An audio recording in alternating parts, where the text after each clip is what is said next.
We can't think in affordability only in the personal and the individual terms. We must think in this health system terms. We must have a perception that what kind of world and what kind of system we want to achieve, what kind of coverage we want to achieve. Then I propose to discuss not only affordability, but the affordability gap. What is the gap that we must fill to achieve the universal access in our countries and in the world perspective, in the global health perspective?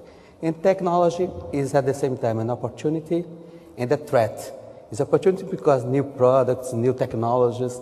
I was talking with Anita about diagnosis opportunities with low-cost diagnosis in the point of care. It's very interesting. But at the same time, technology can induce separation of our society between who can buy technology and who can't buy that technology.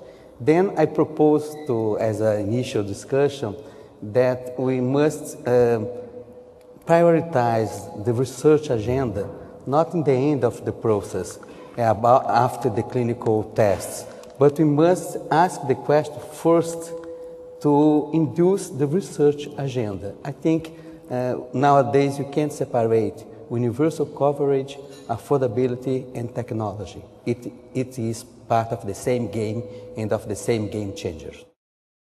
I think that technology, despite being a proponent of technology, is not enough to really create a game-changing impact on the problems we face in global health today. I think it's the consciousness with which we can deploy and scale up that technology. I personally find that in addition to the physics and nanotechnology engineering we do in our laboratories, it's the financial engineering that's critical in determining how these technologies are brought out of the laboratories into a widespread scale. And I think that's where people, the stakeholders sitting in this audience, can play a role.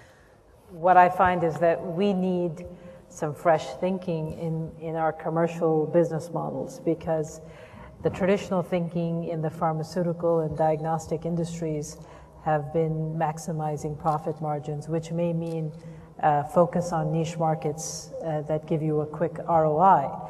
I think in order for game-changing technologies to be scaled and deliver a truly global impact, we need to innovate our commercial business models and start looking at creating high-volume, bottom-of-the-pyramid markets where we can drive down the cost of the technology in a way that you increase access to the other 95% of the world's population that may not be getting it. So I think that we have to also innovate our business models along with the technologies. And I think public-private partnerships where we explore how governments and public and private sectors can work together can enable quantum leaps in driving adoption of game-changing, breakthrough, disruptive technologies that might threaten the paradigm of the existing players who are making all of their revenues based on the traditional infrastructure.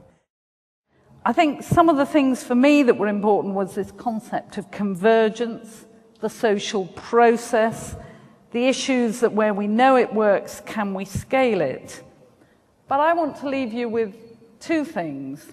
Technology should not be a vanity project. And how much of technology do we see is a vanity project?